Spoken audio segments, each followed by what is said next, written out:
Hi friends, welcome back to another video. ఈ వీడియోలో మనము rice of the planet of the apps, ఇది మామూలుగా చాలా మూవీస్ వచ్చాయి, పాత మూవీస్, కాకపోతే రీబూట్ చేస్తూ కొత్త యూనివర్స్ క్రియేట్ చేస్తూ ఈ ఫస్ట్ మూవీగా rise of the planet of the apes వచ్చింది. మూవీ స్టోరీ లైన్ ఎలా ఉంటుందంటే, శాన్ ఫ్రాన్సిస్కోలో ఒక రసాయన శాస్త్రవేత్త విల్ రాడ్మ్యాన్ అల్జైమర్ వ్యాధికి, దాని మీద రోగానికి, దానికి నివారణ కనుక్కునే ప్రయత్నంలో బయోటెక్నాలజీ కంపెనీ అయిన జెనెసిస్లో చాలా చింపాంజీల మీద ఫస్ట్ ట్రై చేస్తూ ఉంటారు.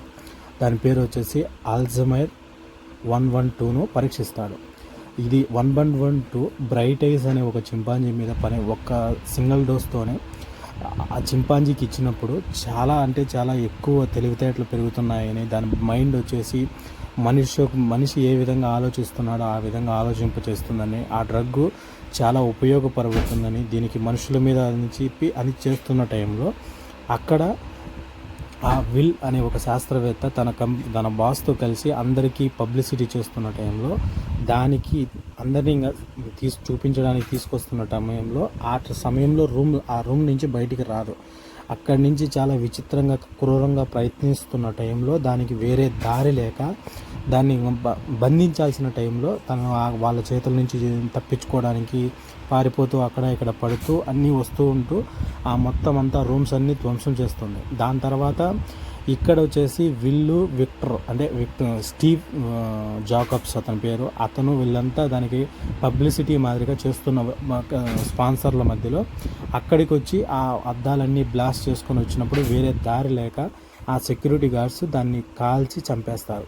ఈ బ్రైట్ ఐస్ కాల్చి చంపేసిన తర్వాత అప్పుడు తన బాస్ వచ్చేసి, నీ ప్రయోగం విఫలమైంది కాబట్టి నువ్వు దీన్ని ఇక్కడితో వదిలేసి, ఈ అల్జైమర్ 112ను వదిలేసి నీవు వేరే ప్రాజెక్టుల మీద పనిచేయని చెప్పి చెప్తాడు. దాని తర్వాత ఉన్న చింపాంజీలన్నింటినీ చంపేయమన్నప్పుడు బ్రైట్ ఐస్ ఎందుకు ఆ విధంగా విచిత్రంగా ప్రవర్తించిందని విల్ వాళ్ళ ఫ్రెండ్ చెప్తాడు. ఎందుకంటే తను ఒక బిడ్డ పుట్టింది తనకు, కాబట్టి తను ప్రెగ్నెంట్ ఉంది, అది మనకు తెలియకపోయింది. ఆ మందు ఇవ్వడంతో తను తర్వాత తెలివి ఎక్కువైంది కాబట్టి తన బిడ్డకి ఏదైనా చేస్తారని ఆ విచిత్రంగా ప్రవర్తించినప్పుడు దాన్ని చంపలేక దాన్ని తీసుకొచ్చి ఇంట్లో పెట్టుకొని దాన్ని పెంచుతూ ఉంటాడు. విల్ దానికి సీజర్ అని పేరు పెట్టి తన ఫాదర్ తనను చాలా జాగ్రత్తగా చూసుకుంటూ ఉంటాడు. తనకంటూ ఒక రూమ్ మాదిరిగా కేటాయించి సైగలతో తనతో మాట్లాడించడానికి నేర్చుకుంటూ, అంటే తమ్ముడు మాదిరిగా లేదంటే కొడుకు మాదిరిగా ఆ టైపులో పెంచుకుంటూ ఉంటాడు. దాని తర్వాత ఈ 3 సంవత్సరాలలో దానికి బ్రైట్ ఐస్ వాళ్ళ ప్రయోగం వల్ల వీళ్ళు అల్జైమర్ 112 వాళ్ళ అమ్మకి ఇచ్చారు కాబట్టి దానికి ఉన్న తెలివులన్నీ దీనికి కూడా వస్తాయి. ఎందుకంటే తల్లికి వచ్చింది బిడ్డకు కూడా మాల కంటిన్యూగా వస్తుంది కాబట్టి DNA ద్వారా దీనికి ఇంకా ఎక్కువ హెల్ప్ అయ్యి, దాని తర్వాత చాలా తెలివిగా, చాలా శక్తిగా, అలాగే మామూలుగా ఏమంటారు దానికి మనుషుల మాదిరిగా తెలివి ఉండడం, ఏదన్నా ఒకటి చేసినా ఏదన్నా చెప్పినా కానీ ఎంత చింపాంజీలోనే మనుషులకు దగ్గరగా ఉన్న మాదిరి చెప్తుంది. దాని తర్వాత 5 సంవత్సరాల తర్వాత మళ్ళీ ఫ్యూచర్లో, అంటే అది పుట్టింది 2011లో అయితే 2014లో దాని స్టోరీ పెరిగి సీజన్ అంతా జరుగుతుంది.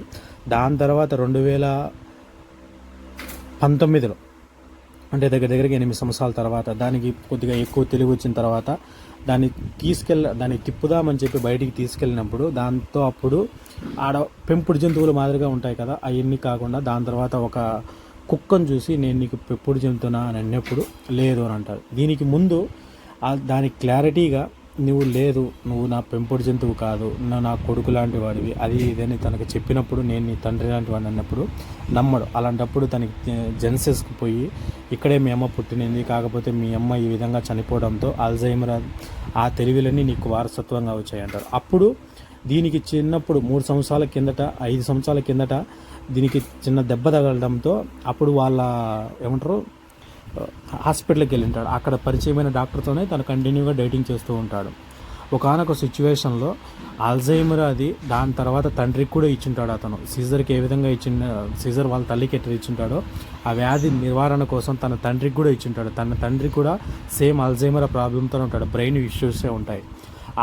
దానివల్ల 5 సంవత్సరాలు బాగుంటాడు. 5 సంవత్సరాల తర్వాత తనకు మళ్ళీ ఏ విధంగా సీజర్ తెలివి పెరుగుతుందో వాళ్ళ ఫాదర్ది 5 సంవత్సరాల తర్వాత తగ్గిపోతుంది. దానివల్ల బయటికి వెళ్ళి వేరే వాళ్ళ ఇంటితో గొడవ పడుతున్న టైంలో సీజర్కు వేరే దారి లేక తను రియాక్ట్ అయ్యి వాళ్ళ ఫాదర్ని కొడుతున్నాడని చెప్పేసి వెళ్ళి రియాక్ట్ అయ్యి చేసినప్పుడు అప్పుడు చెప్తాడు. ఖచ్చితంగా సీజర్కు వాడిని కొట్టి అన్నీ చేసిన తర్వాత వాడిని తీసుకెళ్ళి మామూలుగా దానికి జంతువులకు సంబంధించిన దాంట్లో వేసేస్తారు. దాని తర్వాత అది వాడు సీజర్ అలా వెళ్ళిపోయిన తర్వాత ఇక్కడ విల్ ఫాదర్ కూడా చనిపోతాడు. చనిపోయినప్పుడు అసలు ఏం జరిగింది, ఏం కథ, అల్జైమర్ది సంబంధించి పని చేయడం లేదు అని అనుకున్నప్పుడు వాడు అల్జైమర్ 113 అని కొత్త డ్రగ్ క్రియేట్ చేసి దాని తర్వాత తీసుకొస్తాము వాళ్ళ ఫాదర్కి ఇచ్చి చేద్దాం అనుకున్న టైంలో వాళ్ళ ఫాదర్ చనిపోతాడు. అది ఒక చింపాంజీ మీద ట్రై చేద్దామని చెప్పేసి కోబా ఆల్రెడీగా దీన్ని గత 5 సంవత్సరాల నుంచి చాలా డ్రగ్స్ ఇచ్చి అంటే ఈ మాదిరిగా చేస్తూ పొరుగుతూ ఉంటారు. అప్పుడు ఆ 113 ఆ డ్రగ్ను సంపాదించి ఈ కోబాకు ప్రయోగం చేస్తున్నప్పుడు వాళ్ళ ఫ్రెండ్ ఆ తొందరపాటులో లేదా దానివల్ల ఆ మాస్క్ ఊడిపోతుంది. దాని ఎఫెక్ట్ తన మీద పడుతుంది. ఇక్కడ సీజర్ తన జంతువులతో అంటే చింపాంజీలతో అన్నిటితో కలిసి అక్కడ సీజర్ ఆల్ఫా చింపాంజీ అలాగే రాకెట్ అనే ఇంకో చింపాంజీ చీఫ్ గార్డులతో చాలా హింసింపబడతాడు. దాని తర్వాత సీజర్కు అంటే చేతులతో తెలుసుకున్న ఒక మాజీ సర్కస్ మారిస్తో స్నేహం చేసుకొని సీజర్కి ఏదో విధంగా అన్లాక్ చేయడం అంటే పంజరాన్ని అన్లాక్ చేయడం నేర్చుకుంటాడు. దాని తర్వాత ఒక సెక్యూరిటీ గార్డ్ దగ్గర ఒకరిని తీసుకొని అది మామూలుగా లాకెట్ మాదిరిగా తీసుకొని దాని తర్వాత బాక్స్ సాయంతో ఆడికి వెళ్ళి పెద్ద గొరిల్లాను అలాగే సీజర్ ఆల్ఫా మామూలుగా పెద్ద స్థానాన్ని క్రియేట్ చేసుకుంటాడు. ఎందుకంటే తన కింద సైనికులకు మాదిరిగా. దాని తర్వాత జాకబ్స్ మీద 113 ప్రయోగం చేస్తూ తన శక్తివంతమైన ఇది చేస్తుందని క్లియర్ చేసుకొని మామూలుగా మనము కోబా మీద ప్రయోగం చేశాం కదా 113 చాలా అద్భుతమైనది ఇది అన్నప్పుడు లేదు దానికి మళ్ళీ విరుగుడు కావాలి అని చెప్పేసి అతనికి చెప్పినప్పుడు లేదు నువ్వు తండ్రి కోసం ఇది ఇంటికి తీసుకెళ్ళావు ఇది కానీ నేను బయటికి వినంటే నీ ఉద్యోగం పోతుందని బెదిరించినప్పుడు దాని తర్వాత ఒకనొక సిచ్యువేషన్లో ఆ ఉద్యోగాన్ని వదిలిపెట్టేసి ఇంటికి వెళ్ళిపోతాడు. ఆ సిచ్యువేషన్ వస్తుంది. దాని తర్వాత అప్పుడు ఏం జరిగింది అప్పుడు వాళ్ళ నాన్న ఆ రాత్రికి మరణిస్తాడు. కోబా ఫ్రెండు ఫ్రాంక్లిన్ అనుకోకుండా 113 దానికి గురయ్యాడని చెప్పాం కదా. అతను ప్రమాదాల్లో ఉన్నప్పటికీ జాకబ్స్ ట్రయల్ను కొనసాగించాడని చెప్పేసి ఉంటాడు. కానీ దానికి పదవిని వదిలేసుకొని వెళ్ళిపోయింటాడు అది అతని ఇంటి దగ్గరికి వెళ్ళి హెచ్చరించే ప్రయత్నం చేసిన ఫ్రాంక్లిన్కు ఇబ్బంది అయితే అతని ఇంటి పక్కన ఉన్న హుస్క్నెర్ పైన రక్తాన్ని మామూలుగా తుమ్మేస్తాడు. దాని తర్వాత అతను చనిపోయాడని చెప్పేసి తనకు తెలుస్తుంది. దాని తర్వాత సీజర్ని తిరిగి స్వాధీనం చేసుకోవడానికి చాలా ప్రయత్నంతో డబ్బులు అది ఇది చేసినా కానీ సీజర్ దానికి బదులుగా నేను ఇక్కడే ఉంటాను నేను రానని చెప్పి అతను చెప్తాడు ఇషారాలలో. దాంతో చేతులు చేపించినప్పుడు దాని తర్వాత ఇంటి నుండి అల్జైమర్ 113 గ్యాస్ని తీసుకొని ఆ నైట్కి మళ్ళీ అక్కడి నుంచి బయటికి వెళ్ళిపోయి దాని నుంచి అల్జైమర్ 113ని తీసుకొని వచ్చి ఇక్కడ మామూలుగా తను ఉన్నాడు కదా తన ప్లేస్లో ఆ చింపాంజీలకు అన్నిటికీ కావాల్సిన వచ్చేటట్టుగా ఆ డాట్స్ పెట్టి దాన్ని పగలగొట్టి అందరినీ చేస్తాడు. దాని తర్వాత అక్కడ అందరినీ టెస్ట్ చేస్తూ ఉంటాడు. దాని తర్వాత అందరూ మాట్లాడతారా లేదంటే ఎట్లుండారు వాళ్ళకు చేతులతో మాట్లాడేది ఏం కథ సైగలతో మాట్లాడేది నేర్పించడం. దాని తర్వాత అన్నీ చేస్తున్న టైంలో అక్కడ ఆ జంతువులన్నింటినీ చూసుకుంటున్న అతను చూసి షాక్ అయిపోతాడు. కానీ ఒకనొక సిచ్యువేషన్లో అక్కడ చూడడానికి వచ్చిన వాళ్ళను కొద్దిగా అకస్మాత్తుగా వాళ్ళ మీద దాడి చేసి అక్కడ ఉన్న డాచ్ అనే అతని మీద తిరుగుపడి నేను ఖచ్చితంగా బయటికి వెళ్తానని చెప్పేసి అక్కడి నుంచి వాళ్ళతో మాట్లాడి ఒకరిని కొట్టి ఒకరిని చంపేసి అంటే ఆ ఓనర్ కొడుకుని చంపేసి ఇంకొకరిని అక్కడ బంధించి అక్కడికి వెళ్ళిపోతాడు. ఇక్కడ పొద్దున్నే మనకు అర్థమవుతుంది ఆడ సీజర్ ఉంటున్న రూమ్ ఓపెన్ అయి ఉండాలి ప్లస్ అలాగే ఫ్రిడ్జ్లో ఉన్న 113 గ్యాస్ సిలిండర్ కూడా ఉండవు. అప్పటికే ఇక్కడ సీజర్ వాళ్ళందరినీ తీసుకొని బయటికి వచ్చినప్పుడు ఇక్కడ నుంచి టౌన్లోకి వెళ్ళిపోతాడు. ఎందుకంటే జెనసిస్కు ఆల్రెడీ కొంతమంది చింపాంజీలను తీసుకెళ్ళి ఉంటారు కాబట్టి ఇక్కడికి వచ్చిన అలాగే వాళ్ళ ఆ కంపెనీ యొక్క ఫాదర్ వీళ్ళని చూసి షాక్ అయిపోతారు. ఇక్కడ కోబాకు కూడా టెస్టులు జరుగుతూ ఉంటాయి అక్కడ జెనసిస్లో. అక్కడికి వచ్చి మొత్తం అక్కడ బంధించబడిన చింపాంజీలను వాటన్నిటిని కోబాను అన్నిటిని విడిపించి మళ్ళీ ఇక్కడి నుంచి వెళ్ళగా బయటికి వెళ్ళిపోతాం. తను వెళ్తూ ఉంటాడు కదా వీక్లీ అక్కడికి వెళ్ళాలని చెప్పేసి మొత్తం టౌన్ మీద వెళ్ళిపోతుండడంలో పోలీసులు ఆపడానికి చాలా ట్రై చేస్తారు. ఒకనొక సిచ్యువేషన్లో అయితే 2 చింపాంజీలు మోరిసు ఇంకొకటి ఆల్ఫా సీజరు పోలీసులను ఆపి అన్నీ చేస్తున్న టైంలో లండన్ బ్రిడ్జ్ మీదకి అది మామూలుగా బ్రిడ్జ్ మీదకి వెళ్ళిపోయిన తర్వాత అప్పుడు సీజర్ యొక్క తెలివి తెలుస్తుంది. మీరు కొంతమంది పైకి వెళ్ళండి, కొంతమంది బ్రిడ్జి కింద వెళ్ళండి అని చెప్పి సైకిల్ చేయడం. అంటే ఒక సోల్జర్ ఏ విధంగా అందరినీ కమాండ్ చేస్తాడో, ఒక లీడర్ అనేది దాంట్లో క్లారిటీగా చూపిస్తాడు. దాని తర్వాత వాళ్ళందరూ కానీ మనుషుల్ని చంపే కొన్ని సిచ్యువేషన్లో సీజర్ ఎవరిని చంపొద్దు, కొట్టద్దు, పోలీసుల్ని కొట్టద్దు అని అంటాడు. కానీ కాపాడుకొని ముందుకెళ్ళిపోండి అని చెప్తాడు.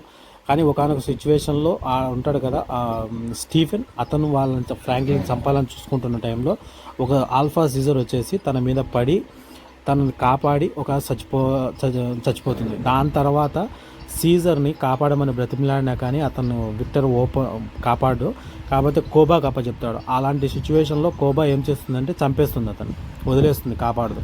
దాని తర్వాత సీజర్ని ఎతుక్కుంటూ అడవిలోకి వచ్చిన విల్ని చూసి దాని తర్వాత లేదు నువ్వు అతను ఏం చేయొద్దు అని చెప్పి పక్కకు తోసేసిన తర్వాత విల్ని దగ్గరికి తీసుకొని నేను నిన్ను దగ్గరగా చూసుకుంటా, నా ఇంట్లో పెట్టుకుంటా అని భంగపడినప్పుడు అప్పుడు ఏం చెప్తాడంటే, అప్పుడు ఫస్ట్ టైం కాకుండా సెకండ్ టైం మాట్లాడతాడు. ఫస్ట్ టైము అక్కడే మాట్లాడింటాడు వాళ్ళని చంపినప్పుడే.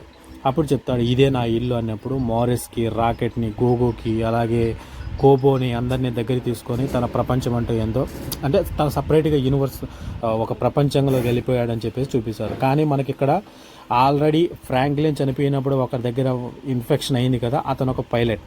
ఎయిర్పోర్ట్ నుంచి అక్కడి నుంచి వెళ్తున్నతో ఈ వ్యాధి వ్యాపిస్తుందని మనకి సింబాలిక్గా డాట్స్ రూపంలో చూపిస్తారు సినిమా క్లైమాక్స్లో. ఇంతటితో rice of the planet of the apps movie end అవుతుంది. ఇక నుంచి దీని తర్వాత ఎన్ని సంవత్సరాలు ఏం కథ అనేది అట్టే స్టోరీ లైన్ వైజ్ కూడా చెప్తాను. Okay friends.